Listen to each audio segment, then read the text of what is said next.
Paz e graça, irmãos. Live do interior, Sandro, Cidade das Águas. Gratidão ao Senhor por esse dia, pela renovação da vida. Seja grato a Deus. O Senhor torna homens sua semelhança. É um privilégio ao homem. O homem, como semelhante de Deus, em Cristo, tem a seu dispor todas as legiões celestes. O homem mortal tem no seu domínio todas as legiões celestes, milhões e milhões de anjos. Para que esses milhões e milhões de anjos? A pergunta: para que os anjos? Para fazer cumprir as leis naturais. Antes do Senhor criar o homem, antes da criação do homem, primeiro o Senhor cria os anjos para regir as leis naturais.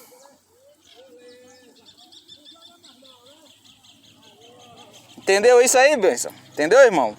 Se o Senhor criou os anjos antes dos homens e o Senhor viveu uma eternidade antes que os homens existissem, não tem como o homem adulterar as leis naturais. É impossível.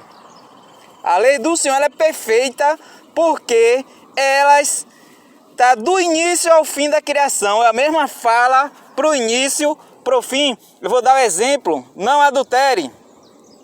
Não adultere. Não minta. Não corrompa as leis seculares ou rituais. Um termo só. Não adultere. Você não pode matar porque está adulterando a lei natural da vida, que é princípio criativo de Deus. Você não pode adulterar o seu corpo porque é templo do Espírito. Então, uma única lei preenche todas as leis existentes humanas. Não adultere. Preenche tudo de leis seculares. Amém?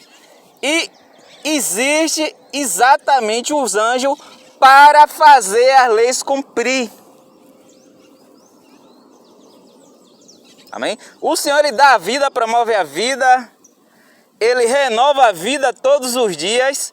Mas precisa ter o equilíbrio social para que a criação tenha um equilíbrio e harmonia na existência coletiva. Daí a necessidade das leis. Para ter critério entre o justo e o injusto, o ilícito do ilícito. E cada um vive conforme as suas escolhas. Você tem o livre-arbítrio da ação como homem material, como homem no mundo da ação, porém, cometeu ilícito, consequência. Então o evangelho, ele é mente consciente. O evangelho é mente consciente. Entenda? Por que mente consciência? Que é com mente consciente. Quando você erra, você sabe que está fazendo errado. Você tem a consciência do erro.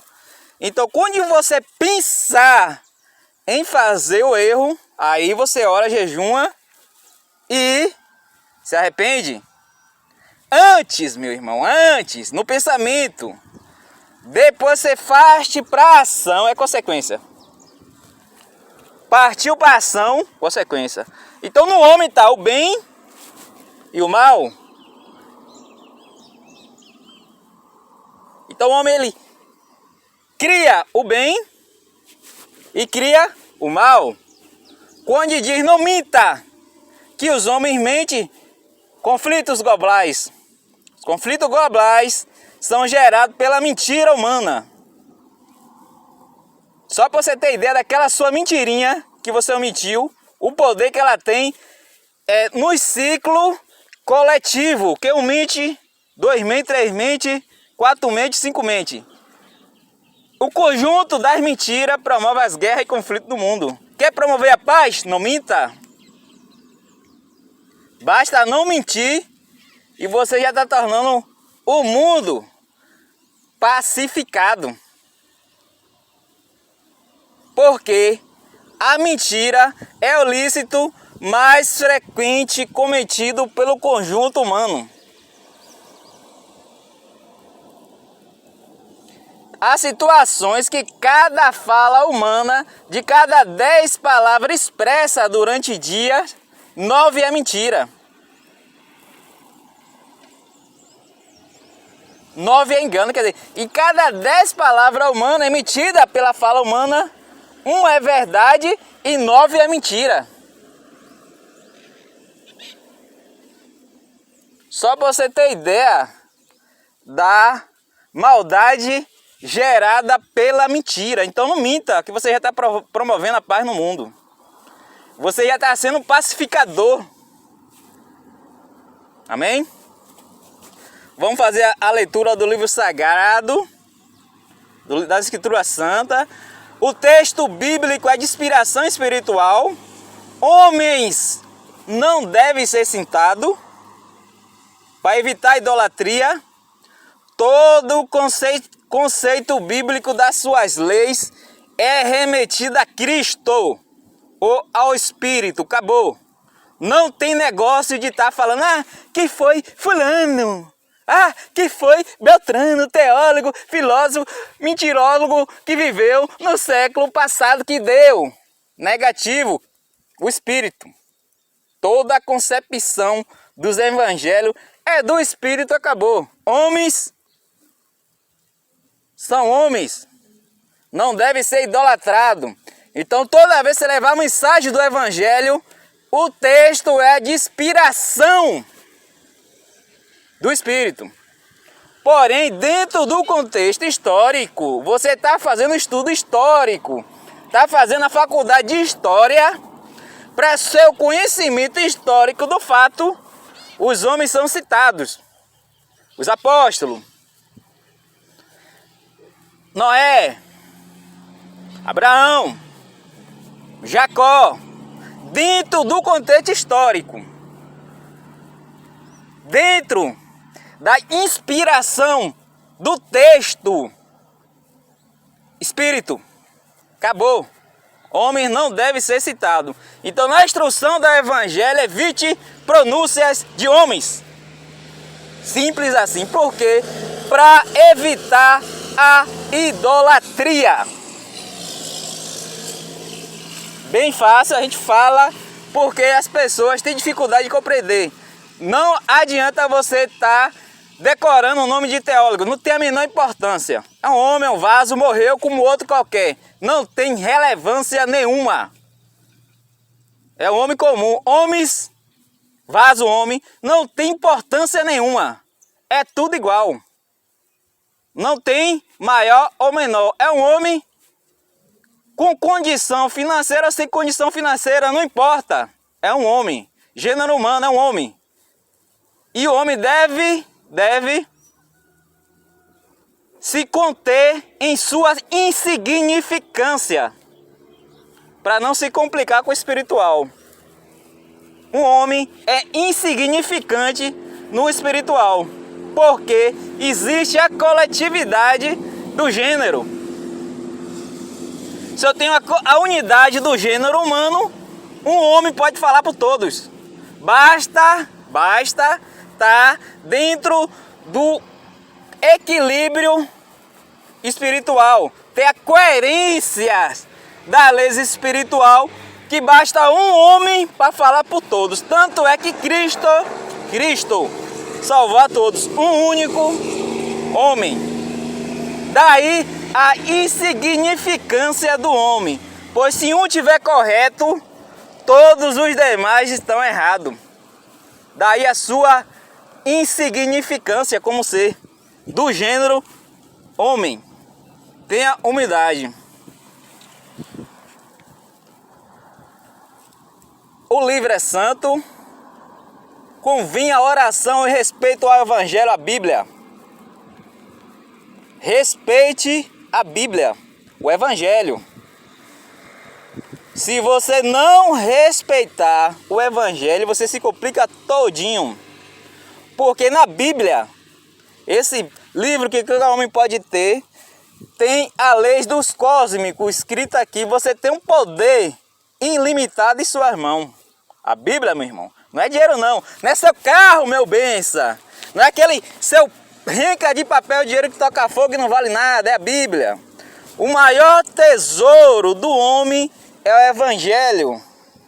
Não é papel, dinheiro, minha benção. Seu papel, dinheiro só serve para limpar sua bunda. Que quando você morrer, não vai levar nada. Vai ficar tudo aí para os outros se matar. Então, papel, dinheiro não tem importância nenhuma espiritual. Está escrito que o rico se contente com sua insignificância. Tiago, o rico se conforme com as suas insignificâncias. Bíblia, Evangelho. Tiago.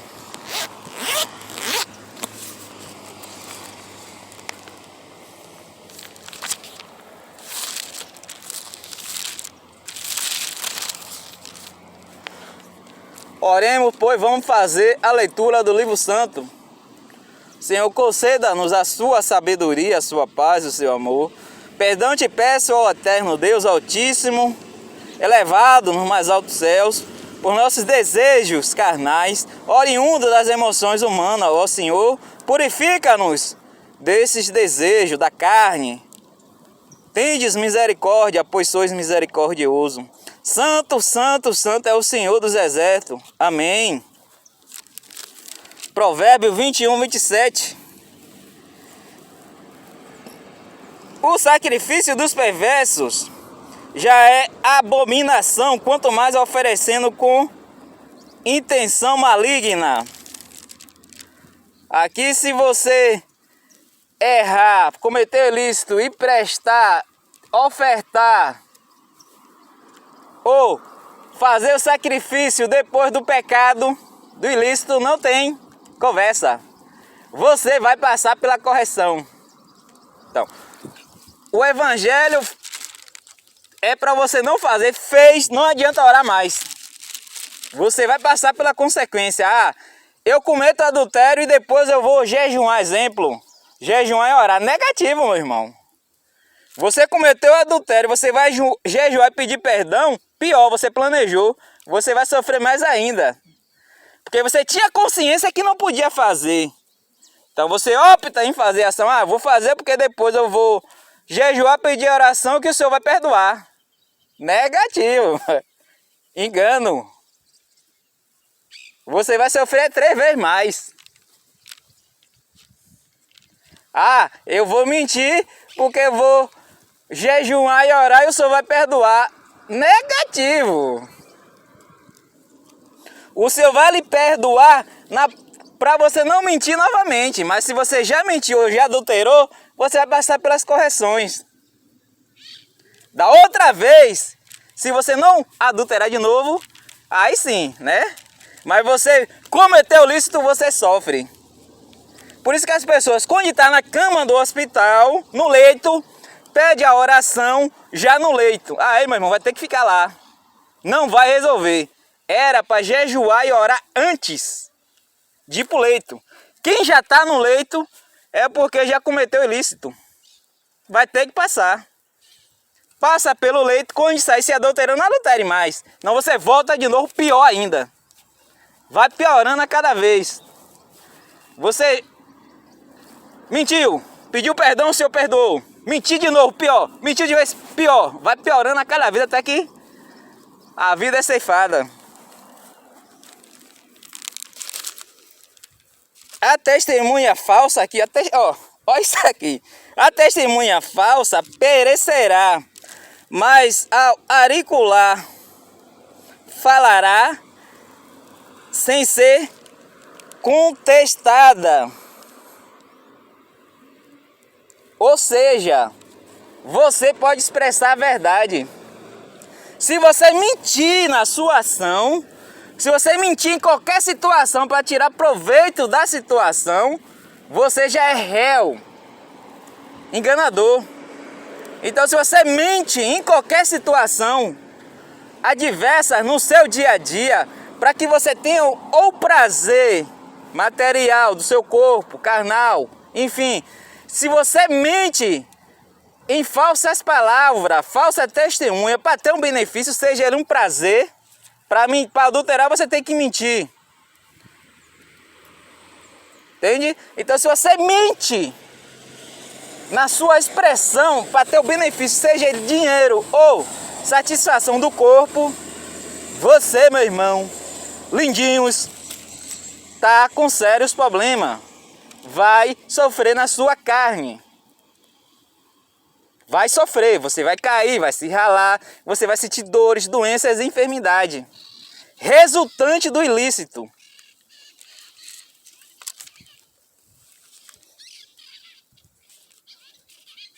O homem perverso mostra a dureza no rosto, mas o reto considera o seu caminho.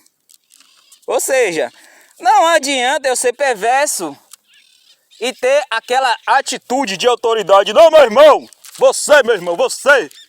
O cara tá fazendo mal. Não vai adiantar. Então o cara é má na sua existência e tem a cara da maldade. O que aqui, o verso aqui trata justamente desta maldade, da dureza, da autoridade do rosto. O cara vai fazer o mal. Não! O ladrão, na hora de roubar alguém, vai agredir.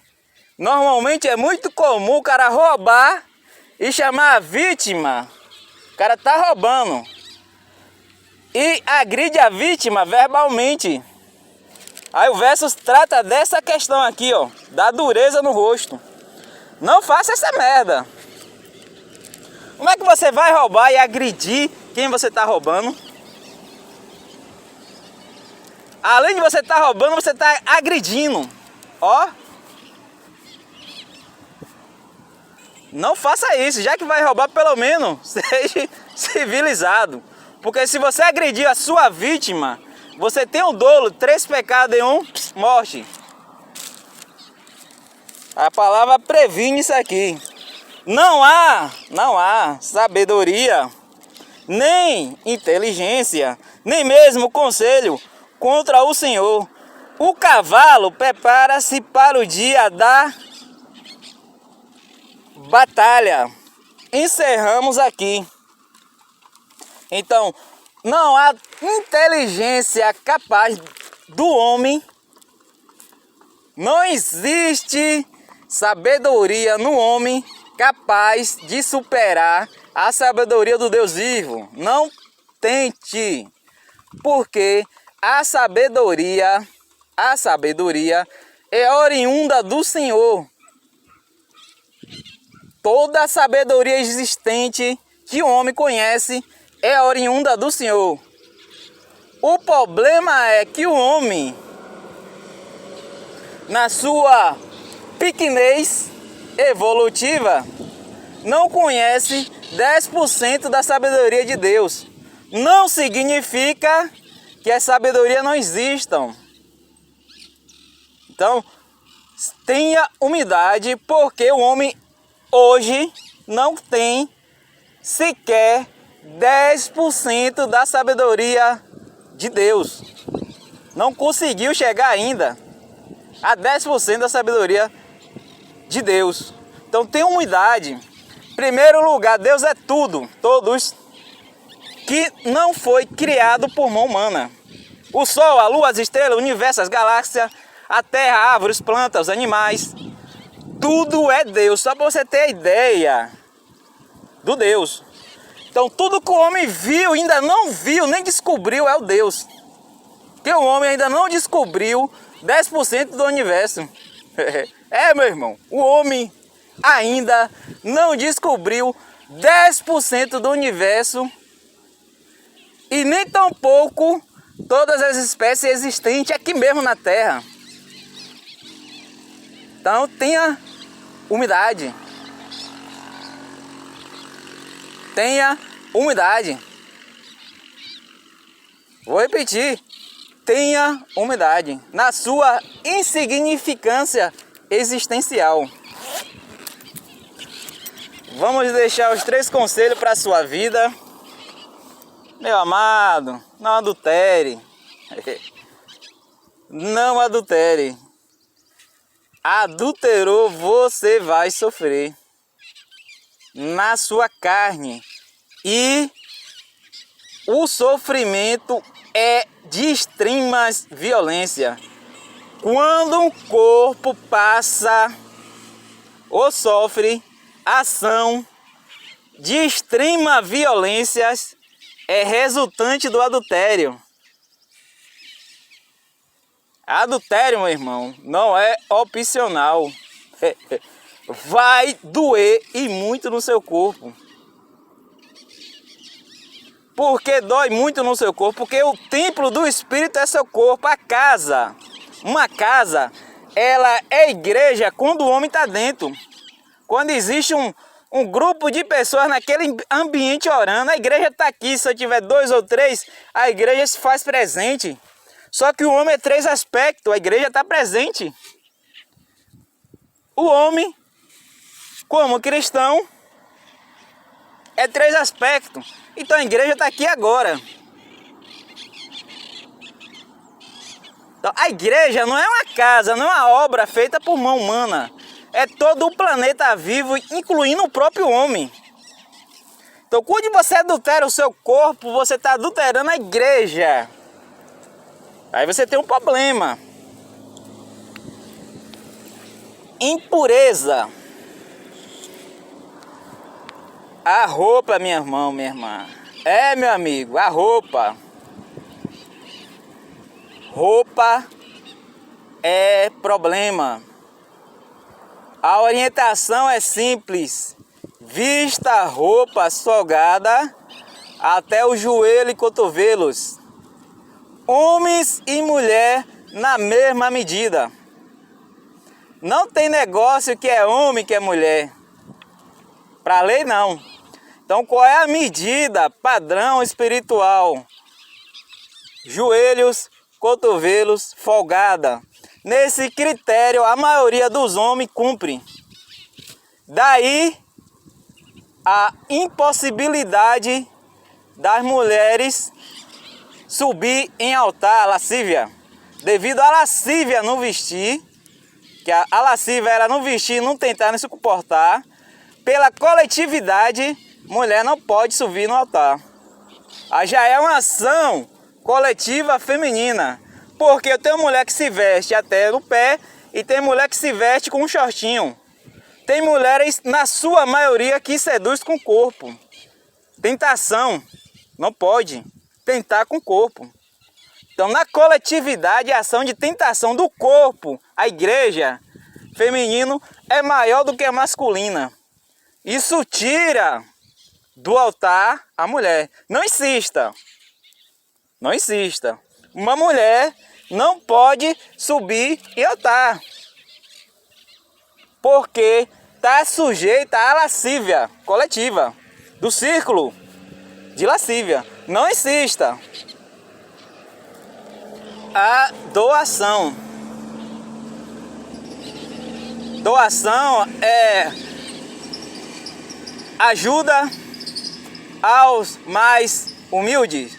Doação, dízimo, doação, ajuda aos mais humildes. Entenda isso, é bom você entender isso. Dízimo, ajuda aos mais humildes e pobres deste mundo. Para a tribo de Israel poder, a tribo de Levi, poder recolher dízimo, primeiro eles tiveram que abrir mão da herança, se tornando pobres. Então a tribo de Levi tinha o direito no recolher do dízimo, porque não tinha propriedades. A tribo pobre, sem herdade. Então, para você recolher dízimo, meu irmão, você não pode ter propriedades em seu nome ou em nome de terceiros e recolher. Se você recolhe dízimo e coloca a sua propriedade em seu nome, em nome de terceiro, adultério, é pior. Não faça essa merda. Não faça essa merda. Recolher o dízimo, doe aos pobres. Se você pegar o dízimo e gerar recurso e colocar no seu nome, em nome de terceiro, você está condenando a você e quem você colocou no nome. Aí é lago de fogo, adultério e ritual. Então tenha cuidado com o dízimo. Dízimo é complicado, meu irmão. Eu aconselho, meu irmão, leva evangelho. Meu conselho para sua vida, leva evangelho. Resgate alma. Quando se parte para a parte financeira é complicado. Quem foi o traidor de Cristo? Justamente quem era responsável, o contador. Quem escolhia essa parte do dinheiro. Para você ver quem foi o traidor de Cristo. Justamente aquele ficou responsável por tratar da parte de dinheiro. Então, meu irmão, no evangelho, contador, não queira, caia fora, meu irmão. É o conselho que eu tenho para te dar. Fique de fora dessa parte. Que Deus guarde, ilumine e proteja cada um. Sabedoria, paz e amor no coração de todos. Amém.